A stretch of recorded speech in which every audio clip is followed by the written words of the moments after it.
Hello, we are reading The Magician's Nephew by C.S. Lewis, illustrations by Pauline Baynes, and this will be Chapter 12, Strawberry's Adventure.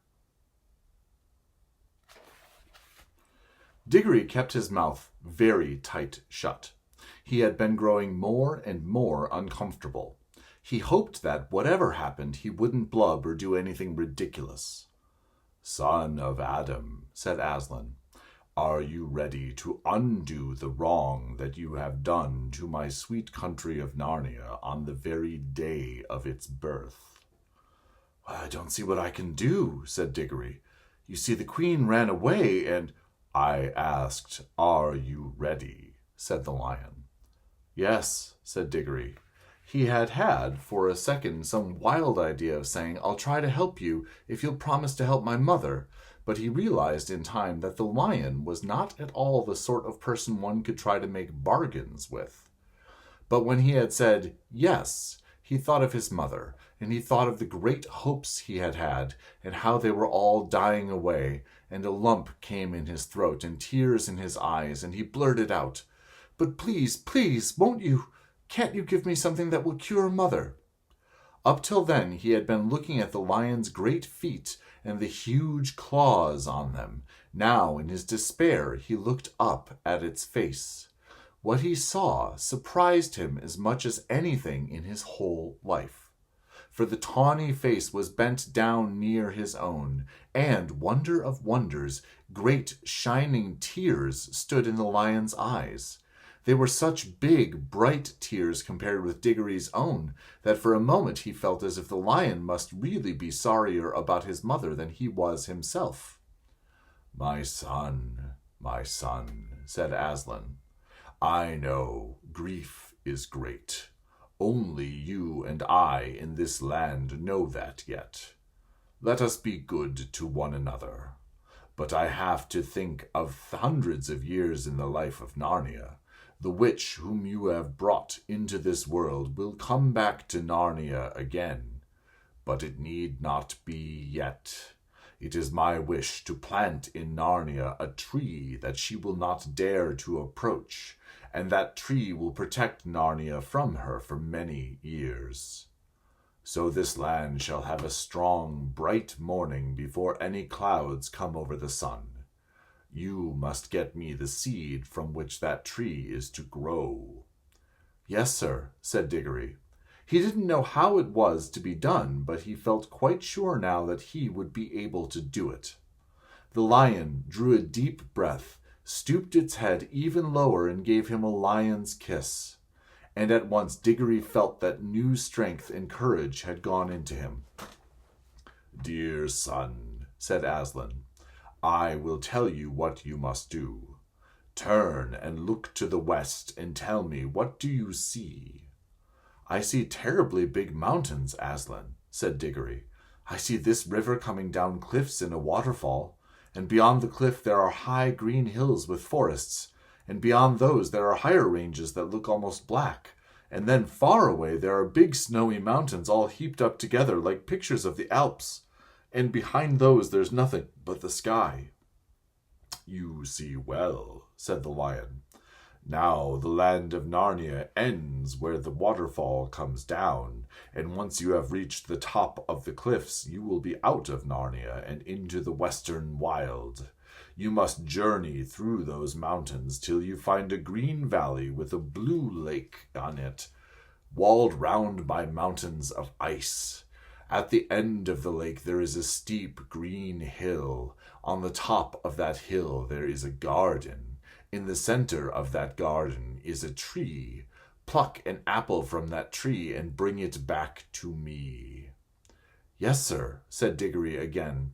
He hadn't the least idea of how he was to climb the cliff and find his way among all the mountains. But he didn't like to say that for fear it would sound like making excuses. But he did say, "I hope, Aslan, you're not in a hurry. I shan't be able to get there and back very quickly." "Little son of Adam, you shall have help," said Aslan. He then turned to the horse, who had been standing quietly beside them all this time, swishing his tail to keep the flies off, and listening with his head on one side as if the conversation were a little difficult to understand. "My dear," said Aslan to the horse, "would you like to be a winged horse?" You should have seen how the horse shook its mane and how its nostrils widened, and the little tap it gave the ground with one back hoof. Clearly it would very much like to be a winged horse. But it only said, "If you wish, Aslan, if you really mean. I don't know why it should be me. I'm not a very clever horse." "Be winged, be the father of all flying horses," roared Aslan in a voice that shook the ground. "Your name is Fledge." Here's what it's going to look like. The horse shied, just as it might have shied in the old miserable days when it pulled a hansom. Then it roared. It strained its neck back as if there was a fly biting its shoulders, and it wanted to scratch them. And then, just as the beasts had burst out of the earth, there burst out from the shoulders of Fledge wings that spread and grew, larger than eagles, larger than swans, larger than angels' wings in church windows. The feathers shone chestnut color and copper color. He gave a great sweep with them and leapt into the air. 20 feet above Aslan and Diggory he snorted, neighed, and curvetted. Then, after circling once round them, he dropped to the earth, all 4 hoofs together, looking awkward and surprised, but extremely pleased. "Is it good, Fledge?" said Aslan. "It is very good, Aslan," said Fledge. "Will you carry this little son of Adam on your back to the mountain valley I spoke of?" "What? Now? At once?" said Strawberry, or Fledge, as we must now call him. "Hurrah! Come on, little one. I've had things on you like you on my back before. Long, long ago, when there were green fields and sugar."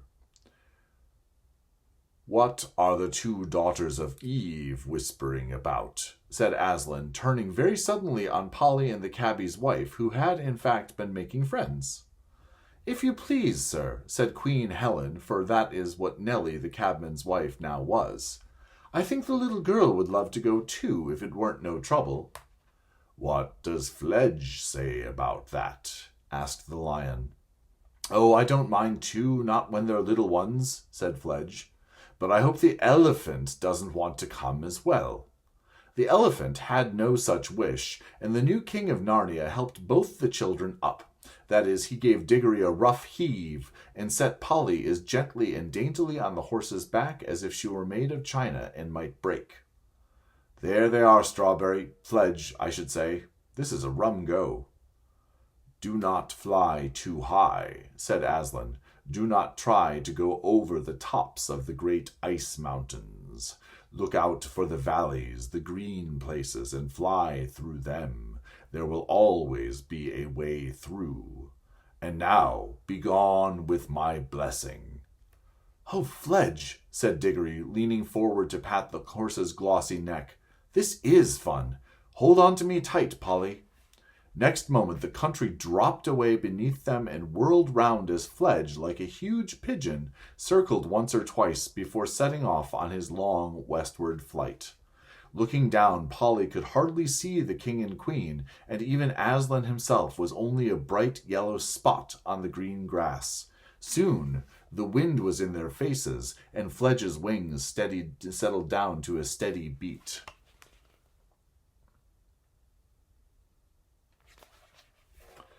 All Narnia, many-colored with lawns and rocks and heather and different sorts of trees, lay spread out below them, the river winding through it like a ribbon of quicksilver. They could already see over the tops of the low hills which lay northward on their right. Beyond those hills a great moorland sloped gently up and up to the horizon. On their left the mountains were much higher, but every now and then there was a gap when you could see, between steep pine woods, a glimpse of the southern lands that lay beyond them, looking blue and far away. "That'll be where Archenland is," said Polly. "Yes, but look ahead," said Diggory. For now a great barrier of cliffs rose before them, and they were almost dazzled by the sunlight dancing on the great waterfall by which the river roars and sparkles down into Narnia itself from the high western lands in which it rises. They were flying so high already that the thunder of those falls could only just be heard as a small, thin sound, but they were not yet high enough to fly over the top of the cliffs. "We'll have to do a bit of zigzagging here," said Fledge. "Hold on tight." He began flying to and fro, getting higher at each turn. The air grew colder, and they heard the call of eagles far below them. "I say, look back, look behind," said Polly. There they could see the whole valley of Narnia stretched out to where, just before the eastern horizon, there was a gleam of the sea. And now they were so high that they could see tiny-looking jagged mountains appearing beyond the northwest moors and plains of what looked like sand far in the south. "I wish we had someone to tell us what all those places are," said Diggory. "I don't suppose they're anywhere yet," said Polly. "I mean, there's no one there and nothing happening. The world only began today." "No, but people will get there," said Diggory, "and then they'll have histories, you know." "Well, it's a jolly good thing they haven't now," said Polly, "because nobody can be made to learn it. Battles and dates and all that rot." Now they were over the top of the cliffs, and in a few minutes the valley land of Narnia had sunk out of sight behind them. They were flying over a wild country of steep hills and dark forests, still following the course of the river. The really big mountains loomed ahead, but the sun was now in the travelers' eyes, and they couldn't see things very clearly in that direction. For the sun sank lower and lower till the western sky was all like one great furnace full of melted gold, and it set at last behind a jagged peak which stood up against the brightness as sharp and flat as if it were cut out of cardboard. "It's none too warm up here," said Polly. "And my wings are beginning to ache," said Fledge. "There's no sign of the valley with a lake in it like what Aslan said. What about coming down and looking out for a decent spot to spend the night in? We shan't reach that place tonight." "Yes, and surely it's about time for supper," said Diggory. So Fledge came lower and lower. As they came down nearer to the earth and among the hills, the air grew warmer, and after traveling so many hours with nothing to listen to but the beat of Fledge's wings, it was nice to hear the homely and earthy noises again, the chatter of the river on its stony bed, and the creaking of trees in the light wind. A warm, good smell of sun-baked earth and grass and flowers came up to them. At last Fledge alighted. Diggory rolled off and helped Polly to dismount. Both were glad to stretch their stiff legs. The valley in which they had come down was in the heart of the mountains. Snowy heights, one of them looking rose-red in the reflections of the sunset, towered above them. "I am hungry," said Diggory. "Well, tuck in," said Fledge, taking a big mouthful of grass. Then he raised his head, still chewing and with bits of grass sticking out on each side of his mouth like whiskers, and said, "Come on, you two, don't be shy. There's plenty for us all." "But we can't eat grass," said Diggory. Said Fledge, speaking with his mouth full. "Well, don't know quite what you'll do then. Very good grass, too." Polly and Diggory stared at one another in dismay. "Well, I do think someone might have arranged about our meals," said Diggory. "I'm sure Aslan would have if you'd asked him," said Fledge. "Wouldn't he know without being asked?" said Polly. "I've no doubt he would," said the horse, still with his mouth full, "but I've a sort of idea he likes to be asked." "But what on earth are we to do?" asked Diggory. "Oh, I'm sure I don't know," said Fledge. "Unless you try the grass, you might like it better than you think." "Oh, don't be silly," said Polly, stamping her foot. "Of course humans can't eat grass any more than you could eat a mutton chop." "For goodness sake, don't talk about chops and things," said Diggory. "It only makes it worse." Diggory said that Polly had better take herself home by Ring and get something to eat there. He couldn't himself, because he had promised to go straight on his message for Aslan. And if once he showed up again at home, anything might happen to prevent his getting back. But Polly said she wouldn't leave him, and Diggory said it was jolly decent of her. I say, said Polly, I've still got the remains of that bag of toffee in my jacket. It'll be better than nothing. A lot better, said Diggory, but be careful to get your hand into your pocket without touching your ring. This was a difficult and delicate job, but they managed it in the end.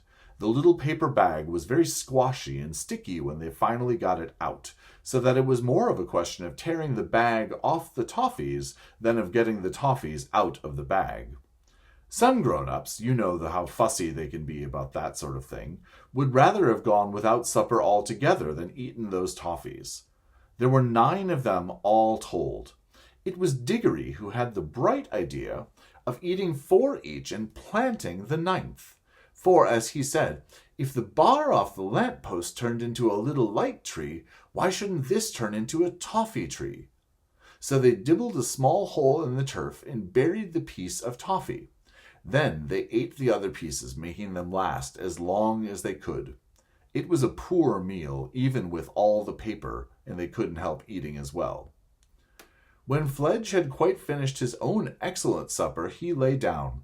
The children came and sat one on each side of him, leaning against his warm body, and when he had spread a wing over each, they were really quite snug. As the bright young stars of that new world came out, they talked over everything. How Diggory had hoped to get something for his mother, and how instead of that he had been sent on this message.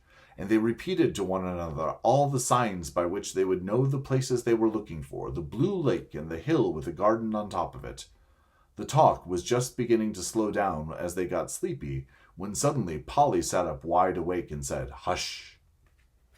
Now we'll backtrack a moment.